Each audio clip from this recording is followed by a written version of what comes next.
inside the 10. Carr tips it in and it's whoa, he spins into the end zone for the touchdown. Watching greatness on one end in LeBron. There's a dude with 35 in white getting it done defensively and then offense taking over the fight. Mama, there goes that man. They have shared a brilliant championship battle, but the championship can only be won by one, and it's going Dutch in 2021. Max Verstappen, for the first time ever, is champion of the world.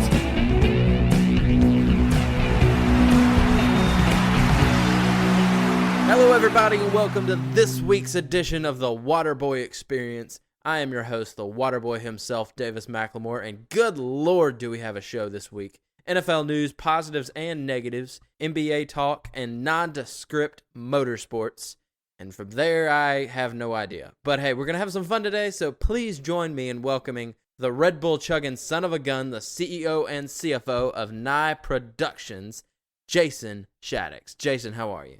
I quit, god damn it. You can't quit. You owe me money. You can't quit. You're fired. I own this damn thing. This equipment, this production team, this editing team. I own it all and I quit. Well, actually, I fire you. What are you talking about? I bought this mic. You can take your damn mic with you. I fire you. No, you can take my mic and shove it up your ass. Yeah. God, it is a slow week this week, isn't it, Davis? It is. It's like part of our soul is missing. There was no Formula One race this week. Which I'm actually quite glad. I'm a little burnt out of watching so many races and, reviewing them. But luckily, this coming week, not this week, but the next week, is going to be 2 weeks in a row of Formula One racing. And it'll be the last two races before we go into the summer break, which means an entire month of no F1. Yes, but around that time is probably when the NFL will kick up, and then I'll be in charge of the NFL stuff. I can't tell you how excited I am for the NFL season. I've been texting you about it every day. Just like, I need football to start. I need something to get me going, to feel something, because every time I've seen the Las Vegas Raiders in the news for the past couple weeks, it's been something positive, and their attitude and the way that they're approaching the game is really promising. As of today, Wednesday? Yes. Yeah. They were the first team to open their training camp with all of their players. They're ahead of everybody by like a week. And I mean, I think, and everybody agrees, that's sending a message to everybody else saying, like, we're not messing around this year. They had their veterans and their rookies. Typically, they'll do training camps with just the veterans and then just the rookies. But the Raiders went ahead and did one with everybody all in. Let's go ahead and get it done. There's also been reports that from the practices, the offense that we're going to see, it's high-flying, it's hard-hitting, it's just explosive. I'm excited. I told you the other day, I think Davante Adams has a chance to win league MVP. But, what do you think? Like we've been saying, I think it's going to be an interesting season. Definitely one to watch. But at the same time, it's still the Las Vegas Raiders or the Oakland Raiders. I've been let down. Yes. I still don't have any faith in Derek Carr, and it's not like there's not so many seasons of evidence showing him choking and failing and overall not doing what he needs to do in order to take the Las Vegas Raiders to the Super Bowl. Well, and we're hoping Davante can bring out the best in Derek. I think it's going to be a close league MVP competition between Davante Adams and Derek Carr, between teammates. So I think you're going to see some really big numbers put up this year from them. And also there's going to be a lot of pressure on Davante Adams because he is a hot commodity right now. And a lot of people think 99 overall in Madden. Exactly. And some people think that Davante Adams isn't going to do anything with the Raiders and that he's just going to fail because some people believe that he's only good when he's got Aaron Rodgers with him. Oh, please, no. I'm not taking anything away from Aaron Rodgers, but Aaron Rodgers is a little bit, how do I put this, overrated? Yeah, definitely overrated. I don't think he's that great. But anyway, so yeah, I think this is going to be a really promising year for Las Vegas. If we can just sweep the Chiefs this year, I'll be able to go to sleep happy every night after that. You're hoping somebody takes out what's his face from the Queefs. Patrick Mahomes? Oh, yeah. Career-ending knee injury. I don't wish harm upon this man. That's bullshit. Maybe a sickness. Maybe he just gets sick and it doesn't really affect him though. Isn't having his wife and brother enough sickness right there? That's a virus right there. And now you got Juju making TikToks with Jackson and all that stuff and ugh. Don't forget about the fat brothers and their food with their Himalayan salt. Andy Reid and the Himalayan salt on the chocolate ice cream and yeah. Well, that's the Chiefs for you right there. But moving on, there's something that you were telling me earlier that you want to talk about, and it has to pertain with one of the hottest football players, not because of how good he is, which he's relatively good, but because of how he scored in the bedroom. Please tell us about Zach Wilson once again. That's right. Zach Wilson has spoken. He was apparently on a camping trip with his friends or something like that, and he had poor service. But here's the caption that he posted on Instagram. He said, quote, took the boys to at Gazer Ranch Club in Idaho before camp. Poor cell service. What I miss. What did he miss? Just his ex-girlfriend making him into one of the hottest football players in the league at the moment, getting the buzz around him. She must regret that because she probably thought, well, they're going to make a huge thing out of it. He's going to lose popularity and all that. But people are high-fiving him everywhere. People are like, hell yeah, motherfucker. And I mean, probably one of the weirdest parts of this whole scenario is now there's a bunch of people watching his mom's friends. They are dead set and determined on finding out which friend it was. But you think it was more than one of them.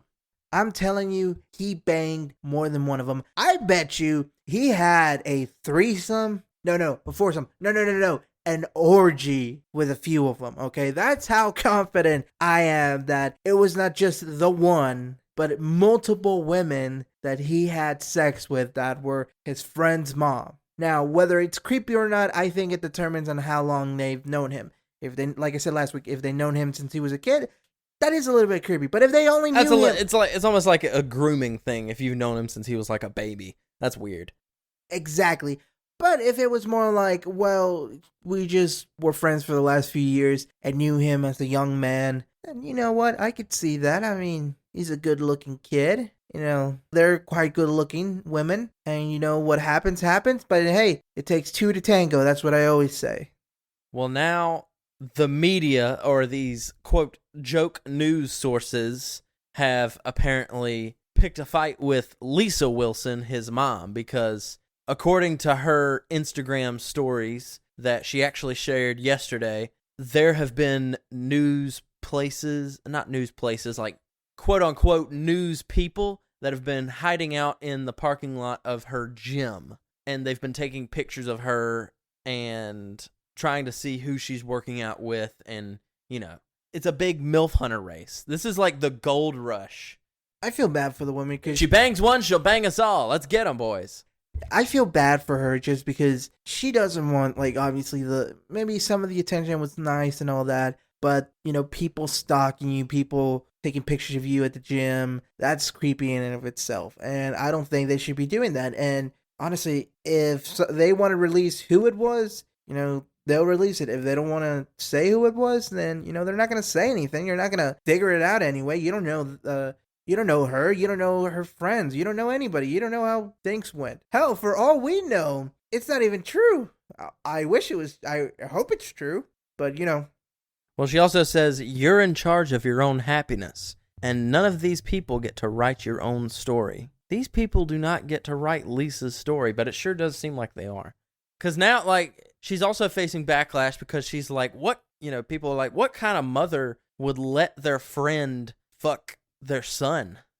Yes, because a mother would definitely let a friend fuck her son, and it's no possible way. Let's not rule out the situation that she did. Now, hold on. There's no possible way that the son will go behind the mother's back, see the hot friend, hit on her. The hot friend just getting over a divorce or maybe a bad breakup. Sees this young, vibrant, cute boy who, is 20 years old, a football player going into the NFL. He's full of strength. He's full of vigor. You don't think, they'd say, I want to fuck him and not go through with asking the mom's permission, because we all ask our mom's permission to fuck their daughters, right? That's what we do.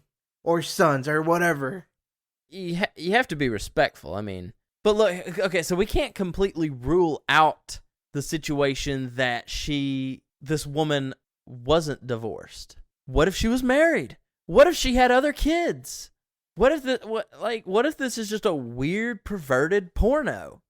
Well, then, all I will have to say to that is that if it's not only one of his mom's friends, but one of his friends' mom, that's the biggest I fucked your mom joke you can keep on going and saying.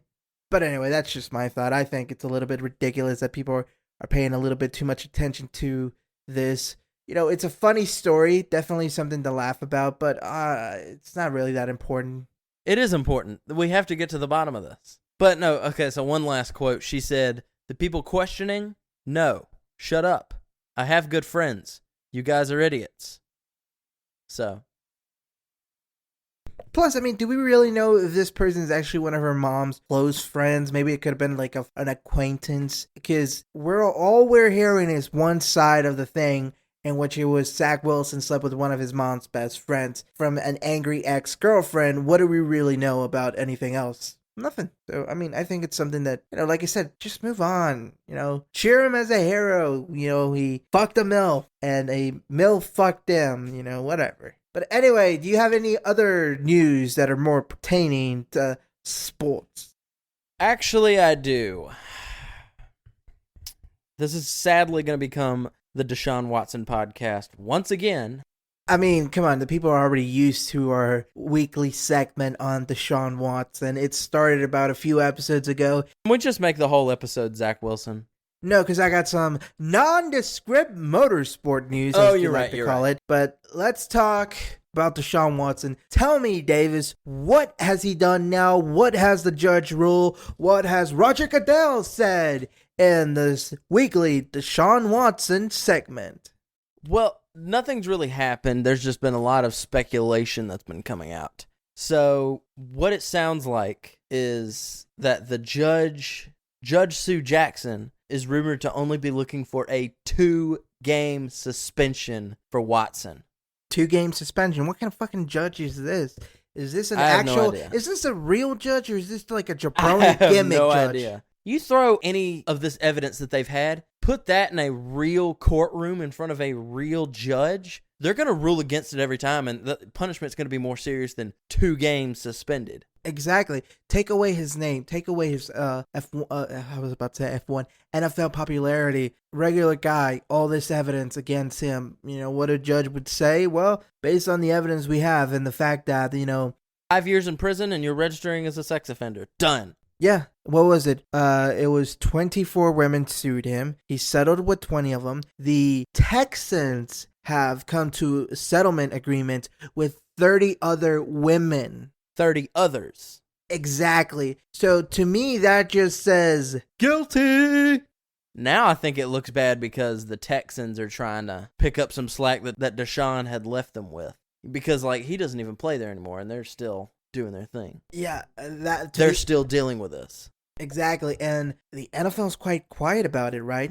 The NFL is quiet about it, and so are the Cleveland Browns. But the Browns reportedly are just, they're waiting. They're not going to say anything. They're going to take the suspension no matter what it is. The Cleveland Browns are like the child in a divorce, all right? They don't know what's going on. It's not They've got nothing to do with this. Exactly. They got nothing to do with this. They're just there along for the ride. Deshaun Watson and the Texans are the mom and dad, and right now they're in court trying to figure out how much to pay. But see, the thing, even if you suspended him for a year, Deshaun wants to sue. If it was for a year or more, the NFL wouldn't only be getting sued by Deshaun, they'd be getting sued by the NFLPA, the NFL Players Association, the union or whatever. And I don't really know what they would be suing him for. I did read in an article that it was going to be a federal lawsuit, which is interesting. It's not going to be like a state thing, but a federal lawsuit. And like you said, what do they have that, will stick with them and help them get rid of that lawsuit and probably gain millions of dollars from the NFL? I mean, what it's looking like right now is that, it's not looking good for Deshaun Watson, I'll tell you that much. But, if you're guilty, which the evidence seems to point towards him being guilty, if they do suspend him for a year, what can he do about it? I think it's more like the threat of suing somebody that's getting the NFL all like puckered up. It's like bluffing. Exactly. I think he's bluffing. If he sues them, they're going to get their lawyers out. The NFL has more money than Deshaun Watson, and he's going to have to back out of the lawsuit. That's what's going to happen. Probably have better lawyers, too. That's true. Well, and in the end, no matter what the judge says, the NFL has final say over his punishment. Roger Goodell is like the end-all decision of what happens. So Roger Goodell can make his own decision of how long the punishment can be. Now, since Judge Sue Jackson is rumored to only be looking for a 2-game suspension, I think it's extremely important that the NFL uses the public perception to gauge whether they want to change that or not. And if you look at the way the people are reacting, you would see he needs to be suspended for at the very least, a year. I wouldn't be happy with a year, but I'm telling you. But do they want to keep heat off of him from Deshaun, keep the possibility of that lawsuit away from him, and just roll with the 2-game suspension?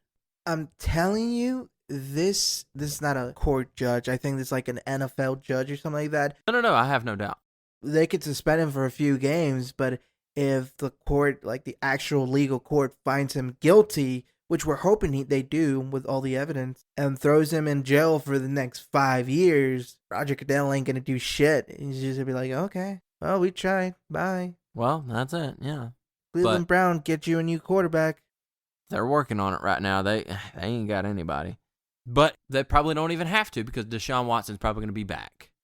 If he's going to play week 3, But see, Tom Brady for Deflategate got suspended for 4 games. The guy who was betting on NFL games. Calvin Ridley. We've mentioned him every week. Those are the situations that you compare them to. Sexual misconduct or sexual assault, you get suspended for 2 games. You get caught cheating, you get suspended for 4. You get caught gambling, you get suspended for a whole season. How does any of this make sense? It doesn't. It just sets a precedent that, say another person gets suspended for sexual assault, and it's like, well, you're suspended indefinitely. And they're like, well, you can't suspend me indefinitely because you didn't suspend Deshaun Watson indefinitely. So how is that fair? And odds are that dude would probably not have nearly as many cases as Deshaun has. No, not likely. I mean, maybe there'd be like 100 cases or something like that, but I don't know. But like you said, it's not likely that they would have as many, if not more, cases than Deshaun Watson has. So now it's just you're setting the standard so low, and you're going to put yourself in a hole with now it doesn't matter if you sexually assault a bunch of women. You're only going to be suspended for 2 games. But anyway, let's move on from that weekly segment and go on to the Falcons. Did you hear about this? A dude from the Falcons retired. Good for him. Happy retirement. Enjoy your life. All right. Moving on. Is that all you've got? Let me check here. Sean Payton admits he thinks he'll return to the NFL sideline at some point. CJ Stroud could be on trajectory similar to Mac Jones. Carl Nassib hopes for fresh chance to continue NFL career. He says, quote, got a lot in the tank. The Shazor Everett pleads guilty to misdemeanor reckless driving. Jimmy Garoppolo on track to be fully cleared by mid-August. Eddie Goldman informs Falcons he intends to retire. That's who you were talking about. Jason Peters awaits call as camp nears. Quote, when the time comes, I'll be ready. Breece Hall signs rookie contract ahead of training camp. And that's all I got. Well, let's get out of the world of NFL and let's go to my favorite segment, which basically means I get to just sit back, relax, and listen to you jabber. the nondescript motorsports. What have you got for us this week? Well, this week in IndyCar and racing news, on July 12th, Chip Ganassi Racing announced that they would be exercising their clause to retain IndyCar champion Alex Palou till the end of the 2023 season. Not long after that, Alex went on to tweet this, quote, "I have recently learned from the media that this afternoon, without my approval, Chip Ganassi Racing issued a press release announcing that I would be driving with CGR Racing in 2023, the team shortened. Even more surprising was that CGR's release included a quote which did not come from me. I did not approve that press release, and I did not author or approve that quote. As I have recently informed CGR, for personal reasons, I do not intend to continue with the team after 2022. This evening's..." He said, "They're lying. I'm not racing anymore." This evening's unfortunate events aside, I have great respect for CGR team and look forward to finishing this season strongly together, end quote. After that, the Twitter account for McLaren announced that Alex would be joining McLaren for the 2023 season. Whether it's Formula 1 or IndyCar racing or Formula E, that is yet to be determined. So McLaren, so is he really signing with McLaren? It's official. It's official. He signed with McLaren. Did they ask him, or they're like, "Are you really signing with McLaren?" He's like, "Yeah, that's true." Yeah, like I said, Chip Ganassi Racing announced that they would be extending their clause, and he's like, "No, I'm not. That's not 100% what's going to happen." And then McLaren was like, "Yeah, sorry, boys. We got him." And that's exactly what happened, and he signed with McLaren. And like I said, we don't know if he's actually racing in IndyCar or not, because there are rumors that Daniel Ricciardo is going to get the boot after this year because he has not been performing well at all this season. He has fallen behind his teammate Lando Norris. And here's the thing. Last year, people were saying, well, Daniel's not used to the car.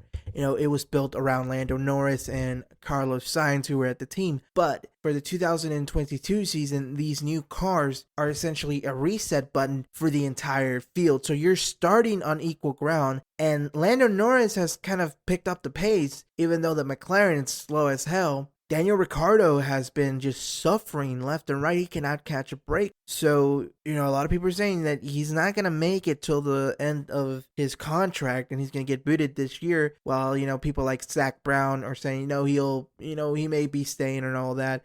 So we don't have an actually a decisive answer to it. But there's a lot of people gunning for his seat, whether it's junior Formula 1 drivers, Formula 2 drivers, IndyCar racing drivers like Alex or Colton Hurton, something like that, I think his name was. I can't remember. But yeah, that's the rumor going around the mill is, you know, Daniel may be watching for, you know, his seat.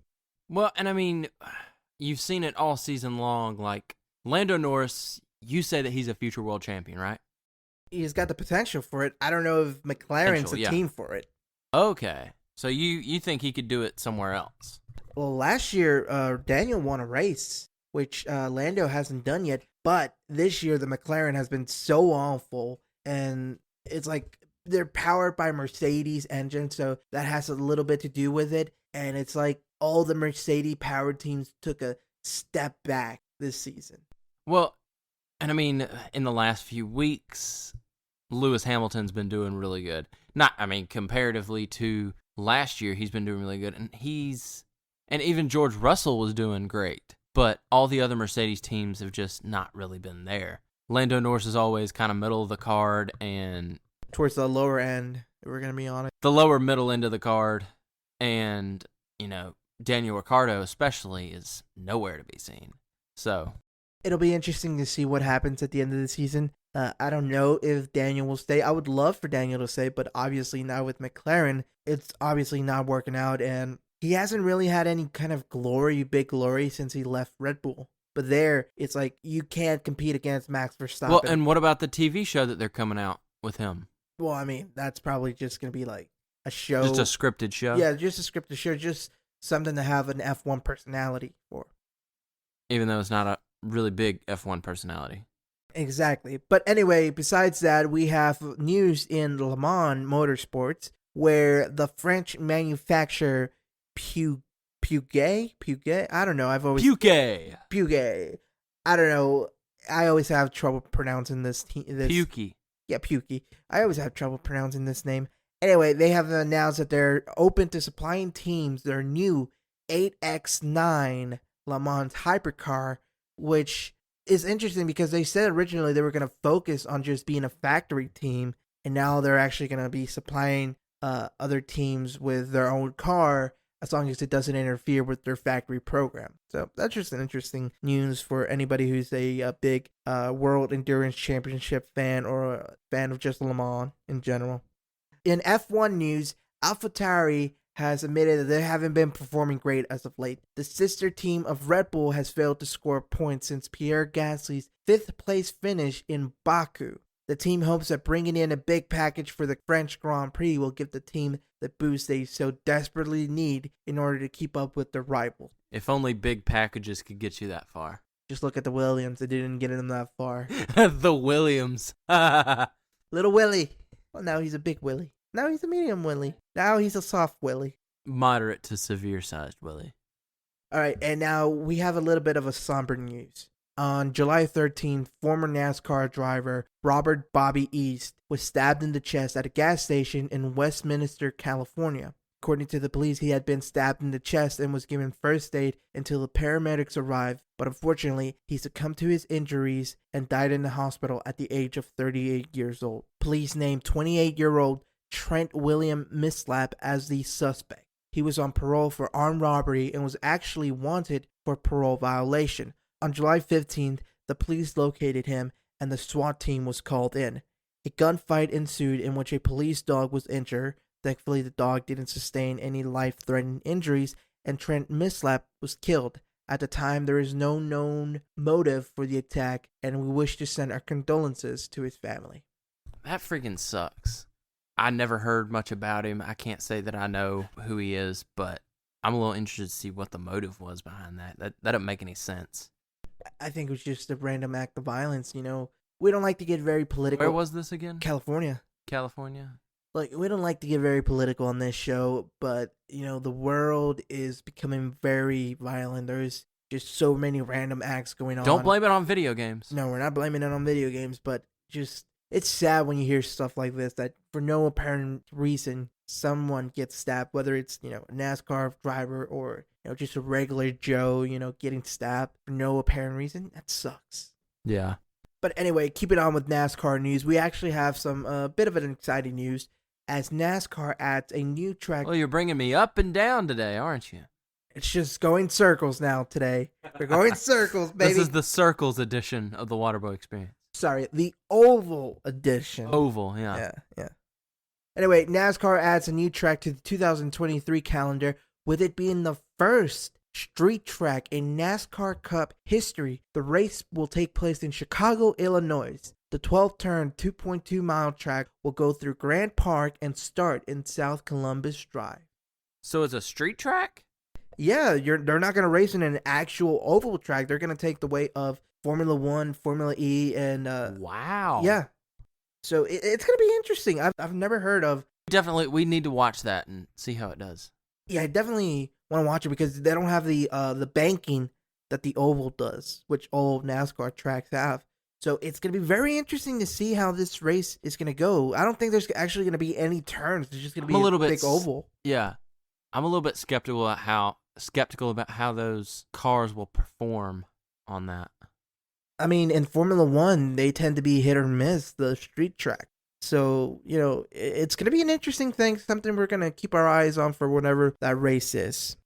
But going to the other side of the world, we are going to New Zealand, where motor racing will cease to exist at the, and I'm not even going to try to pronounce this, it's a park, it's a circuit, a place where there has been some kind of motor racing there since 1962.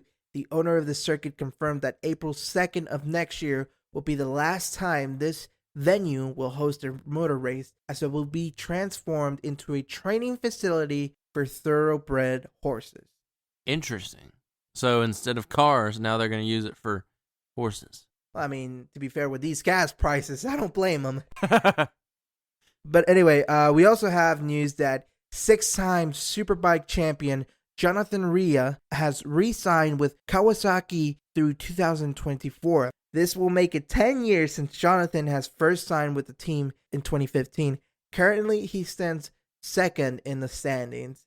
And finally, Acura has completed its first test with the new 2023 ARX 06 Le Mans Daytona hypercar as the car gets closer to the start of the 2023 IMSA WeatherTech Sports Car Championship season.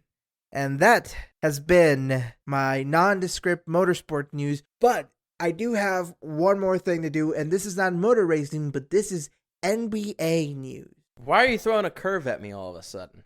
I don't know, I'm going to hate it in post-production, so. I'm going to hate this whole show in post-production. Oh, you betcha, you betcha.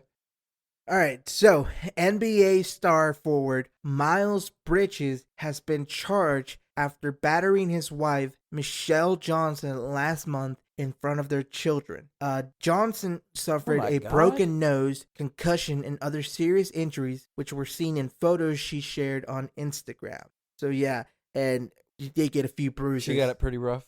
Not the roughest I've seen, but yeah, pretty rough. And do it in front of the fucking children. God fucking damn it. No, that dude needs to go to hell. Yep. He faces 1 count of injuring a child's parent and 2 counts of child abuse under circumstances or conditions likely to cause great bodily injury or death. He was initially arrested on June 29th and released on a $100,030 bail while the investigation continues. And it's not just her face that she has bruises on. She's got bruises in her legs, her arms. It's really bad. And I hope this piece of shit just goes to jail for a while, because you don't do that. No, you don't fucking do that to anybody. But yeah, that has been this week's edition of the Waterboy Experience. We hope you enjoy this episode. We know we didn't, but we hope you did. Yeah, it was kind of brutal. I'm not sure how long this episode will be. This might be one of our shorter episodes, you think? Maybe, probably, definitely. Well, we want you all to know that you can reach out to us on our social medias. On Instagram at the Waterboy Pod. Give us your opinions, your thoughts on the show, anything you want to hear specifically. Try to argue with us. Please try to argue with us. We really want somebody to argue. We want somebody to prove wrong. Am I right? Yeah, just let it not be wrestling, because you get worked up about that. I get a little worked up about wrestling. I also get worked up about football. I can do that too. But it's usually when they're talking about the Queefs being the best team in the league. You message me and you'll be responded with a good, fuck you. And he wonders why we don't get any messages. This is probably why we don't have much fan interaction. But anyway, so yeah, tune in this week, Friday, correct? Yes, we release on every Friday. Every Friday, barring any life-changing circumstances. This Friday on the Waterboy Experience, wherever you find your favorite podcast. This episode has been brought to you by After Work Tiredness, where every day after work you're tired as shit, but you still have your side business. This is probably the latest we've ever recorded in an episode. It's not the latest, but it's definitely the one where you've been the most tired. Yeah, I mean, I'm exhausted. So, take us home, my boy. Thank you for listening to this episode of the Waterboy Experience. We hope you enjoyed it, and peace. Second and goal just outside the 10. Carr tips it in, and it's Waller. He spins into the end zone for the touchdown. Watching greatness on one end. In LeBron, there's a dude with 35 in white getting it done.